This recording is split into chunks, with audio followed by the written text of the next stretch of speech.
그래서 저는 추경을 올 초부터 이야기를 많이 했는데 추경 편성을 왜 이렇게 이번 지난 정부가 엄격하게 하려고 했는지 잘 이해가 안 됩니다.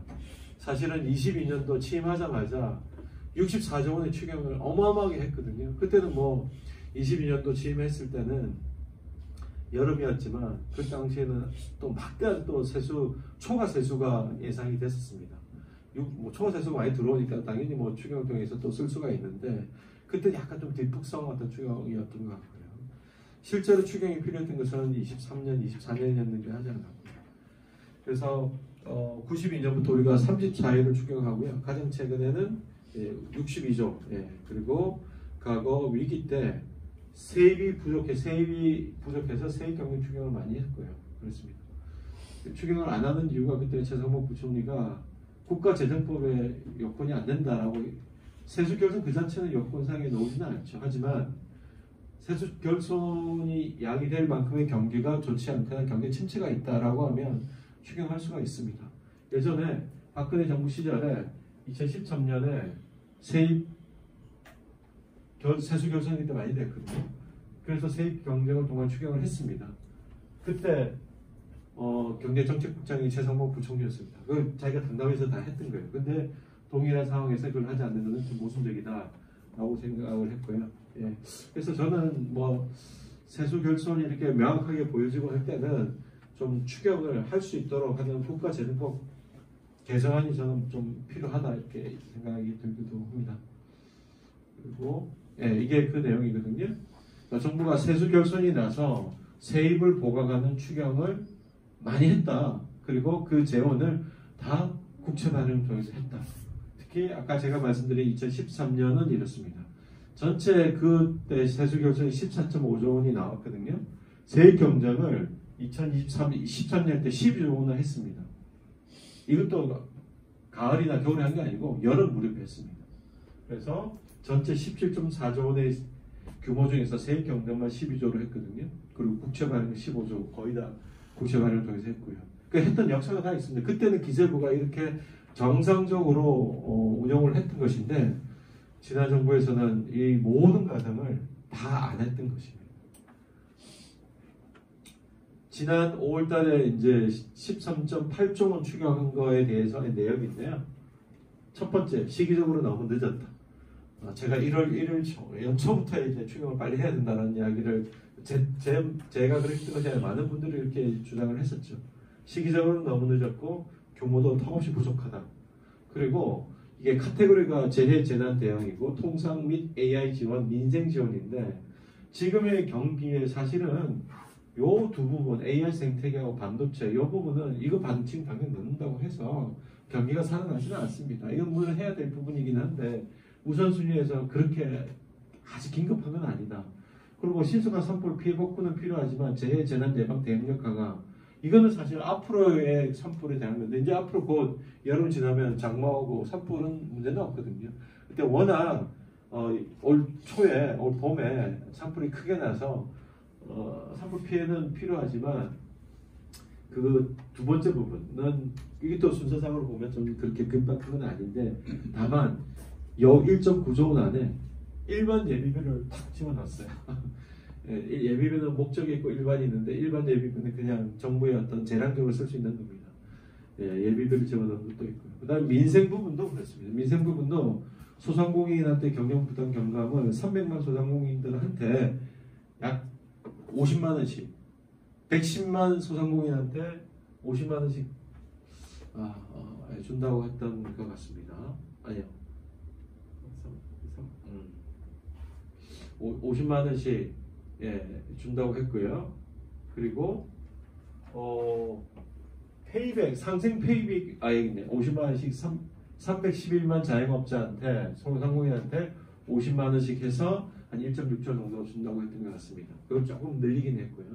그 다음에 상생 페이백이라는 것이 있는데요. 이거는 정말 계산하기가 어렵게 돈을 주겠다는 거예요. 일반 국민들한테. 우리 송은 교수 잘 알겠지만 이거는 9월 달부터도 가능하다고 그래요. 그러니까 마지못해서 한 시중 같은 느낌이 들어요. 이게 민생은 굉장히 어려운데 그래서 굉장히 뒷북치기고 부족하다. 저는 성장률이 1.0에서 1.5%가 떨어질 수 있기 때문에 저는 한 번 더 해야 된다. 한 번 더 해야 될지 두 번 더 해야 될지 모르겠지만 지금은 이제 뭐 추경에 대한 거는 정부가 바뀌면 바로 할 거라고 생각이 드는데 최소 25조 이상은 해야 된다. 그 25조가 일단 저는 예비비 부분하고 국채 이자는 그대로 원복을 시키고 잠재 성장률이 0.1%포인트 떨어지지만 실질 GDP가 한 2.3조원 감소하거든요. 그래서 내란 때문에 계엄 때문에 제가 잘못했습니다만 이게 1%에서 1.5% 떨어지니까 올해 뭐 어마어마하게 GDP가 하락할 겁니다. 그래서 최소로 하더라도 한 13조 정도는 보완해야 된다. 이거 사실 더 해야 되거든요.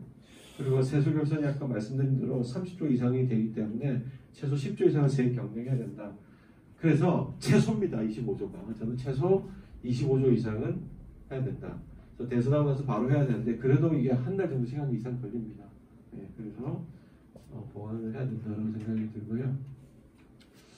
그 다음에 이제 마지막으로 새 정부의 조세 재정책 방향에 대한 제언입니다. 제 나름대로 제언이고요. 이거는 뭐 단기, 중기, 장기 과제가 있습니다. 단기는 당장 지금 올해 1년 안에 우리 경제정책 방향에 반영을 시켜야 될 내용이고요. 중기 과제는 정부 임기 안에 이렇게 해야 된다는 내용이고요. 장기 과제는 앞으로 미래 세대와 앞으로 우리 미래의 어떤 한국 경제의 비전을 위해서 필요한 조세 재정 계획에 대한 준비를 해야 된다. 그렇다고 이게 단기와 중기와 장기를 시간을 나눠서 하는 것이 아니라 제일 중요한 것은 장기부터 해야 되는 거라고 생각합니다. 왜냐하면 개혁의 내용이고 개혁의 내용은 굉장히 정권 초반에 해야 되는 내용이기 때문에 장기 과제부터 해야 된다라는 생각이 들고요. 이제 다 같이 해야 되는 거죠. 그래서 단기는 뭐 지금 경제 활성화 당연히 필요하고요. 두 번째 중기는 지금은 이제 건전 재정을 기조로 가지고 한 3년을 운영을 해서 경제도 망가뜨렸고 재정도 망가뜨렸다고 생각합니다. 세액 기반을 강화해야 됩니다. 각종 감세 정치를 원위치시켜야 되고요. 지금 또 저는 개인적으로 굉장히 금투세하고 이런 부분을 안 하기로 한 것이 되게 저는 좀 비판적으로 봅니다.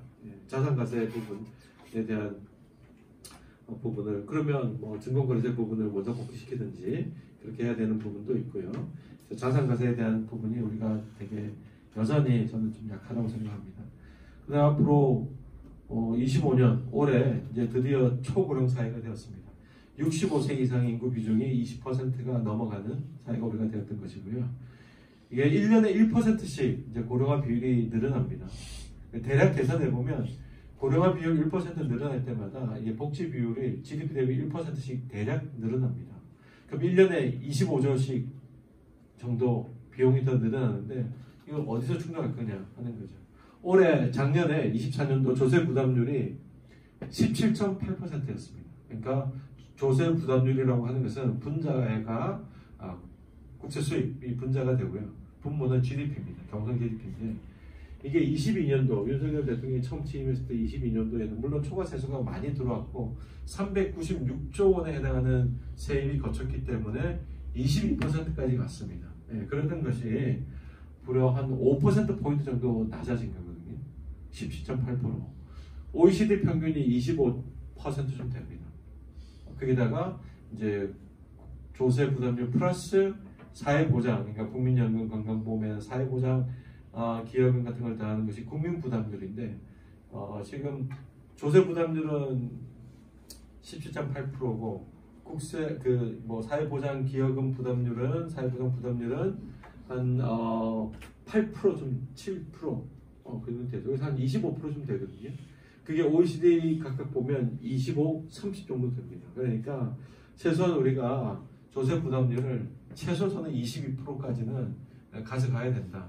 세율을 올리는 방법이 있었고 그 다음에 경제가 워낙 성장하고 잘 되면 자연적으로 증가하는 부분이 있기 때문에 좋을 거라 생각하는데 저는 그렇게 해서 늘어나는 부분은 한계가 있을 거고 최소한 증세 혹은 세액 기반을 강화해서 세수를 늘려야지 그러지 않으면 이게 어렵다.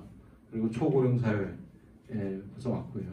세 번째는 재정 트릴레마라는 말을 이제 제가 잘 쓰는 말인데 재정 트릴레마라는 말은 뭐냐면 그냥 뭐 유승민 의원이 옛날 썼던 중부담 중복지를 이제 좀 더 개념한 겁니다.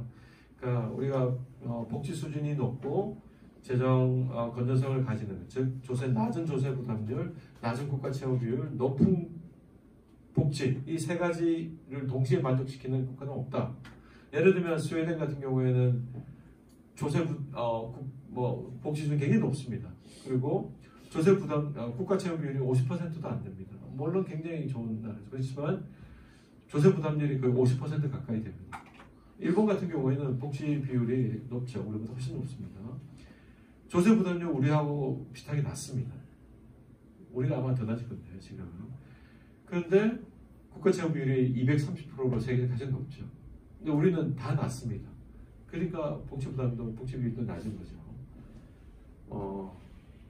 그래서 그 세 가지 동시에 두 개를 선택하면 하나는 선택할 수가 없다라고 하는 것이 재정 트릴레마가 있는데 이것을 어떻게 풀 것인가에 대한 재정 구조 개혁이 필요하고요. 그 다음에 교육, 연금, 노동 이게 윤석열 대통령이 이른바 개혁 시리즈 세 가지였잖아요. 플러스 의료 개혁이잖아요. 아젠다 세팅은 설정은 대단히 잘한 거라고 저는 봅니다. 근데 연금 개혁도 모수 개혁 또 대통령 탄핵되고 나서 통과된 부분이 있고요.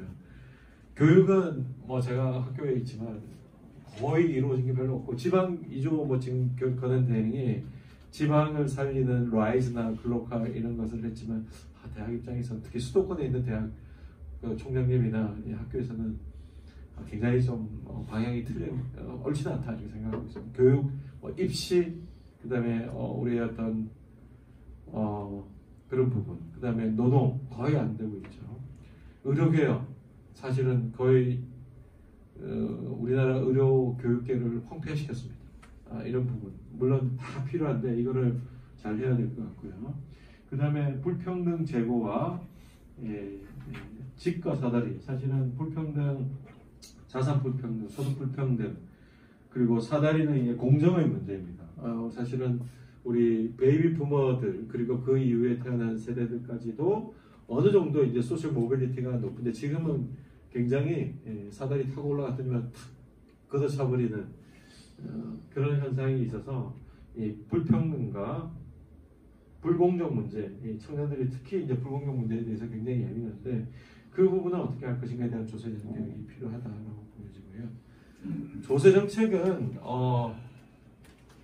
조세 정책 철학을 좀 다시 한번 생각해 볼 필요가 있다. 이게 세금을 거둘 증세를 할 건가 감세를 할 건가가 아니라 사실은 국가의 약속과 사실관계의 기초입니다. 누가 얼마를 부담하고 누구를 위해서 어떻게 쓰느냐 하는 것이 더 중요한 논쟁의 중심이 되어야 되고요. 그리고 조세를 정의롭게 이제 걷어야 되고 세액 기반을 안정적으로 가져가야 되고 그래야지 공공투자의 정당성이 확보가 된다. 그 다음에 감세 정책 한 부분은 저는 좀 경감하는 부분이 필요하다. 사실 가장 어려운 거죠. 깎아줬다고 다시 되돌리기 쉽지가 않고요. 그래서 그렇지 않으면 그때 세법에서 개정을 통해서 22년, 23년에 했던 부분이 계속해서 결과될 것이다. 근데 뭐 지금은 기업도 가게도 낼 돈이 없기 때문에 이렇게 깎아준 혜택을 못 보고 있습니다. 세 번째, 중산층과 서민 대상 부담 완화에 실질적인 감세 조치가 필요하다. 실질적인 감세 조치라는 게 뭐냐? 예를 들면 인덱세이션 하는 문제인데 이게 상당히 돈이 많이 듭니다. 소득세가 물가 인도 안 하는 나라 중에 하나거든요, 우리나라가. 그러니까 우리가 이제 소득세 구간이 있습니다. 구간이 있고 명목적으로 임금이 늘어나면 사실은 해마다 늘어나죠. 명목소득은 늘어나면 예를 들면 뭐 소득세 구간에 넘어가는 분들이 생기지 않아요. 그런 분들은 이제 세금을 더 많이 내거든요.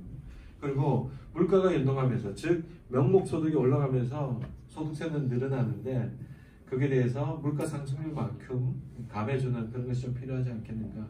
브레이킷을 그렇게 조정하는 것이 상당히 근데 이게 감세되는 부분이 많습니다. 조심해야 되는데 그게 이제 어느 정도 선까지 할 것인가. 그걸 설계를 잘해야 될 것 같고요. 그다음에 뭐 기본 공제를 지금 양 후보 1번, 2번 후보들이 다 특히 2번 후보 김문수 후보는 훨씬 더 공제폭을 넓힌다라고 하고요. 그렇습니다. 어쨌든 어느 정도는 이제 올해 보니까 근로소득세가 작년에 법인세보다도 더 많이 그쳤습니다. 그러니까 뭐 법인세가 워낙 작게 그쳤기 때문에 일종의 그 착시 같은 것이죠. 예. 뭐 틀린 이야기는 아니지만 항상 소득세가 법인세보다 많이 거치지는 않을 건데 작년에 특별하게 적게 거쳐서 소득세 부분에 대한 부담이 그래서 근로소득세 특히 유리할 지갑이 근로소득 계층에 좀 부담이 커졌다 이런 거에 대해서는 어느 정도 좀 완화시킬 필요가 있다.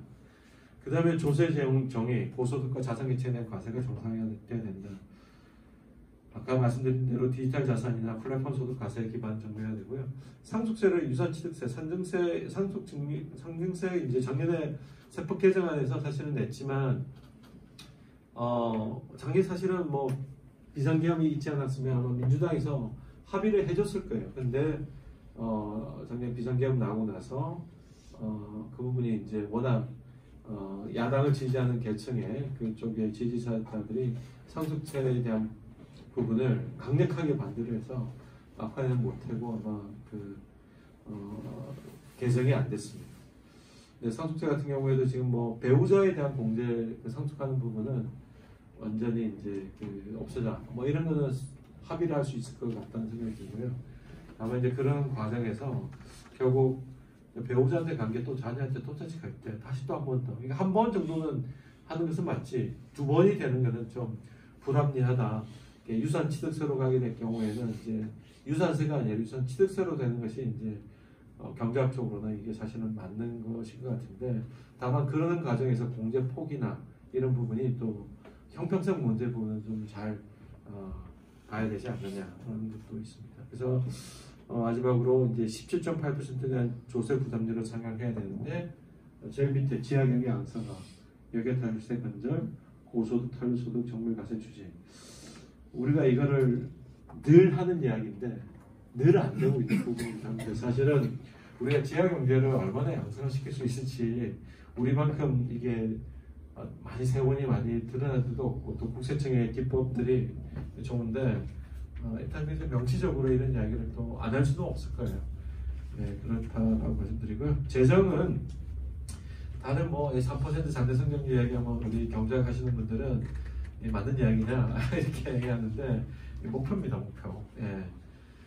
그래서 이런 예를 들거든요. 우리가 우리 잠재 성장률이 벌써 이제 2%. 뭐 서울대 김세식 교수님이 5년에 한 번씩 1% 잠재 성장률이 떨어지고 있다라는 것은 뭐 법칙 아닌 법칙처럼 관측된 법칙처럼 확인되고 있는 것이 5년에 한 번씩 1%씩 떨어지고 있습니다. 그러니까 20년 전보다 우리가 성장률이 한 3% 이상 떨어진 것은 사실인 거죠.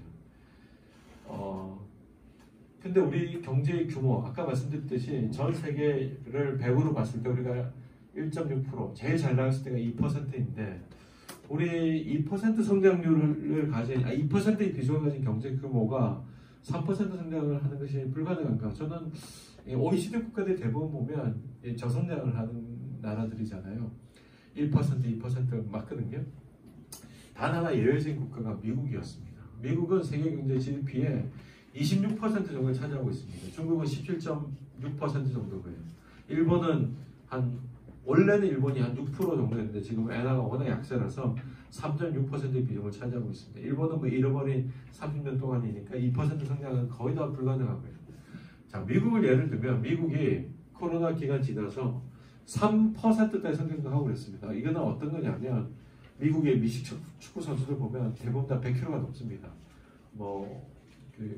풋볼 선수들 보면 거의 0.1톤 선수들 대부분이거든요.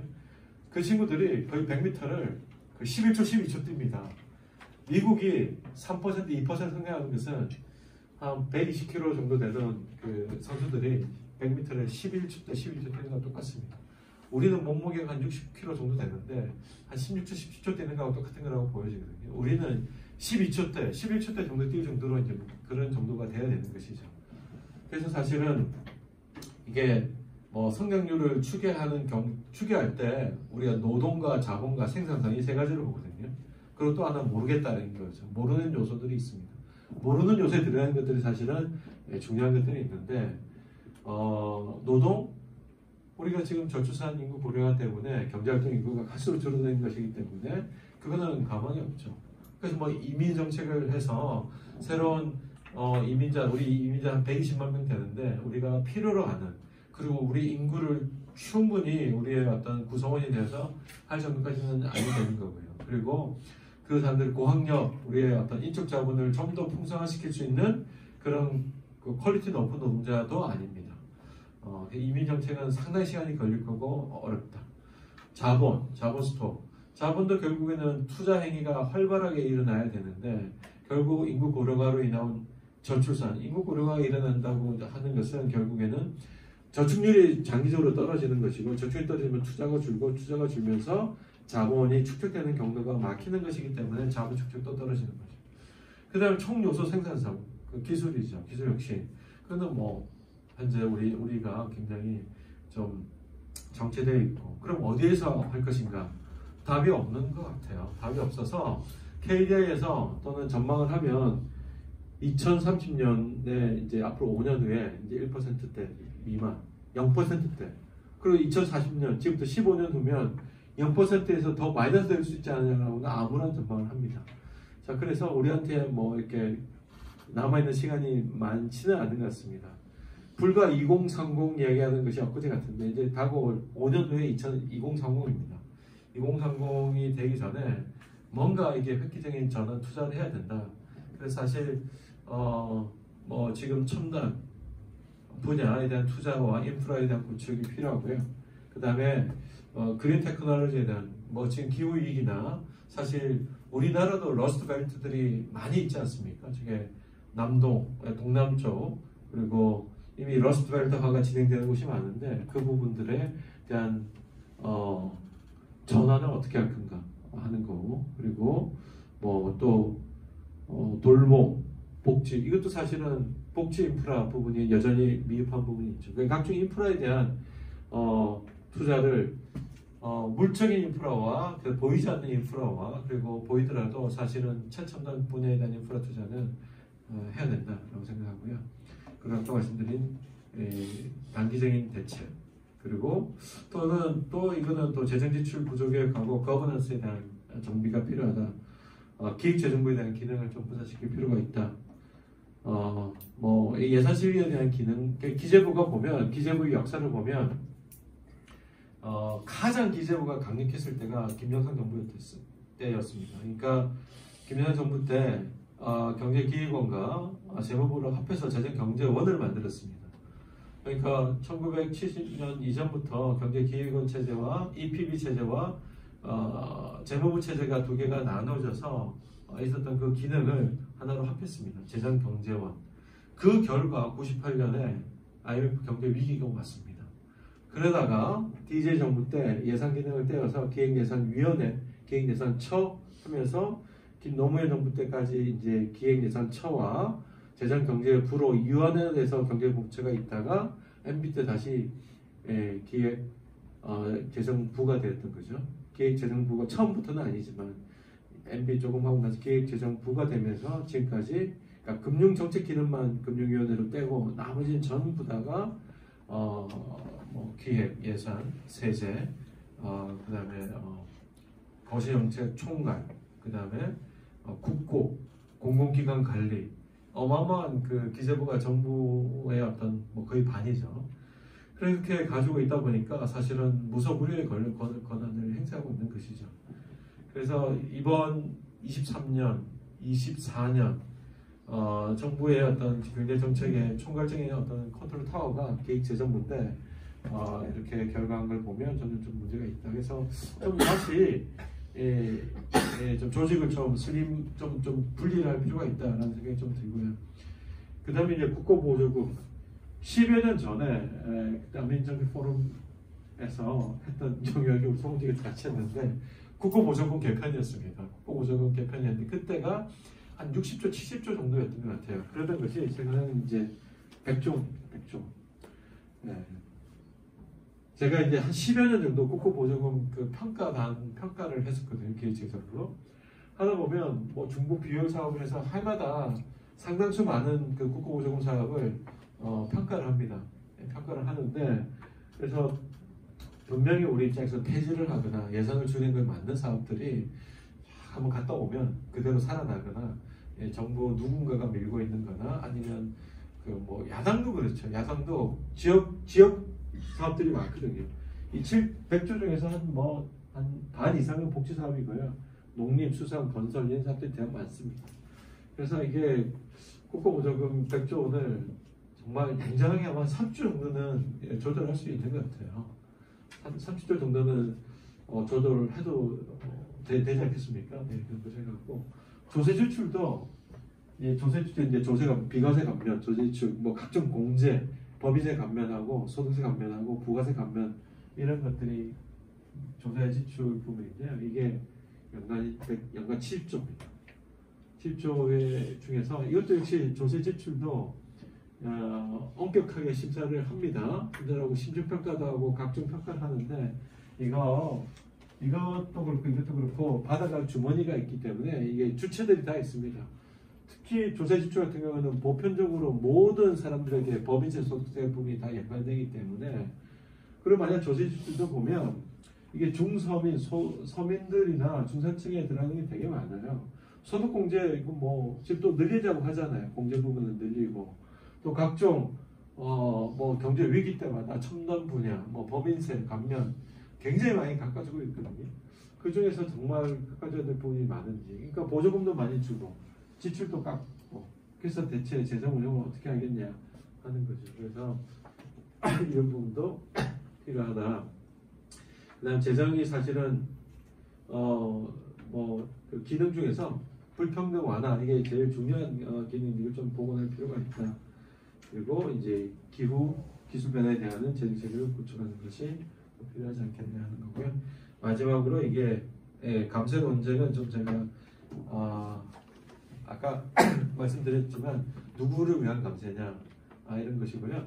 또 조세 저항 없는 세액을 필요해야 되고, 공정한 감세와 그다음에 생산적 세제 인센티브는 좀 줄 필요가 있다. 그래서 국가가 뭘 해야 되느냐, 국가는 어디에 있는 것인가에 대한 논의가 준비되어야 되지 않냐. 이게 사실은 이 보수가 가장 던져야 되는 질문은 아닌가 싶습니다. 그러니까 지난 보수 정부는 과연 국가가 어디에 있는지, 국가가 무엇을 해야 되는지에 대한 야당 물론 잘못이 많죠. 근데 우선적으로 이게 중심에서 국정을 운영해야 될 책임 있는 주체가 여당과 정부였는데, 그 부분이 좀 저는 미흡했다라고 생각이 들고, 마지막으로 이제 이거는 정책의 시간이라는 책에서 제가 썼던 내용입니다. 읽어드리면, 재정 건전성을 지키는 것도 중요하지만 국민들의 삶과 안정을 지키는 게 더 중요하다. 그것이 재정을 지키고 경제 지키는 바람직한 길이다. 정부가 재원 배분할 때 가장 중요한 고려사항은 복지인의 장기적 방향입니다. GDP의 몇 %까지 예시를 한 건데, 이렇게 직관적인 목표를 제시하고 이를 달성하기 위한 재정 계획을 짜야 합니다. 그리고 너무 재정 건전성, 국가 채무 비율보다는 국가 채무의 성격, 만기 구조, 금리, 마이크로 성격을 감안해서 지속 가능한 재정이라는 것에서 재정 운영을 틀을 짜야 한다라는 것이 제가 주장한 내용이 되겠습니다. 이상 제 발표 마치겠습니다.